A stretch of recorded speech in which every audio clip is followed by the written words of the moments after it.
It's affected everyone, from the greatest of all time to Back to the Future's Marty McFly, the first female Attorney General, and even one of the world's most influential religious leaders. So what's the diagnosis?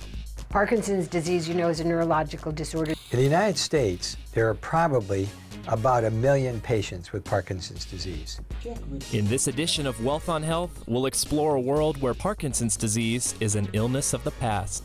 So she came with the symptoms, it's just in early or moderate stages of Parkinson's disease. And so I worked on her, for her with this method, and when I saw her 6 months after, she wasn't like another person, you know, she was thinner, happier, smiling with that bright future ahead of her. Is there a cure right around the corner for the shaking palsy? I hope there's a cure, but there's you know, all kinds of new stuff coming out now. You know, so whether I'm cured or not, you know, I'm encouraged about the future.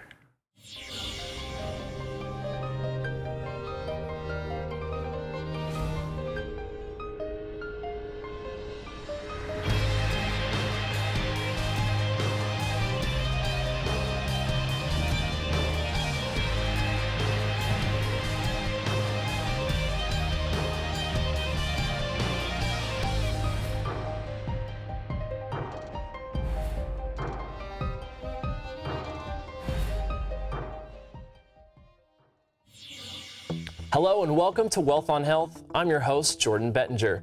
Today we're going to take an in-depth look at Parkinson's disease and what's being done to find a cure. The disease, discovered by Dr. James Parkinson in 1817, is a progressive neurological condition where certain nerve cells become impaired. The patients who suffer from Parkinson's face numerous obstacles, and they have to overcome them every single day. Imagine your life consisted of twitches, tremors, and even loss of movement and speech. This is reality for a Parkinson's patient. Yeah, I have definitely good days and not so good days.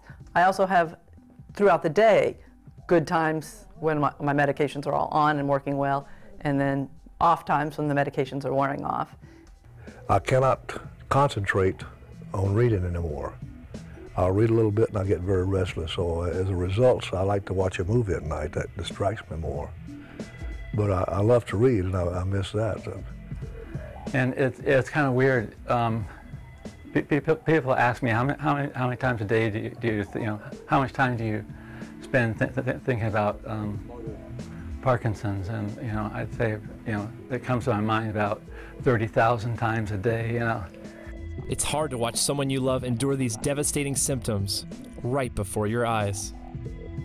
Everything changes. Everything changes. You don't know from one minute to the next what is going to be presented. You can't really plan ahead very well. It's a very much day-to-day type of life.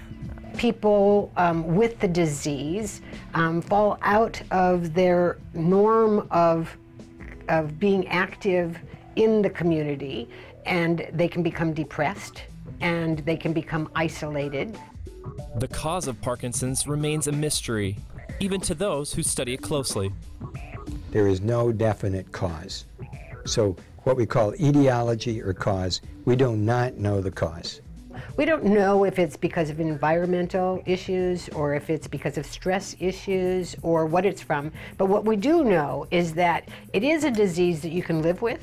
Although the why is still unknown, the when can be traced back nearly 2 centuries.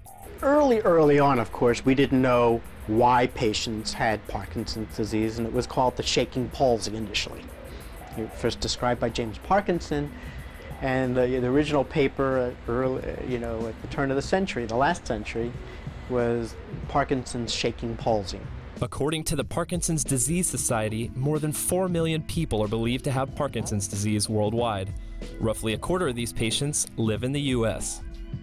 In the United States, there are probably about 1 million patients with Parkinson's disease. And there are probably about another 1 person that has a disease for everyone that's absolutely diagnosed. It is not an uncommon disease. We know that there are 100,000 of them at a minimum diagnosed every year. Well, that's an exponential number. These patients face severe challenges, both physically and emotionally. I was working 60, 70 hours a week, and between the work and now having Parkinson's, not having the energy that I had before, it just got to be too much. In addition to the most commonly prescribed medication for Parkinson's patients, levodopa, treatments such as deep brain stimulation are now available to help keep symptoms under control. Stay tuned after the break as we uncover the everyday miracles brought to patients by this treatment known simply as DBS. In fact, today I saw 3 patients that have had DBS just within the last 2 weeks, and they are doing great.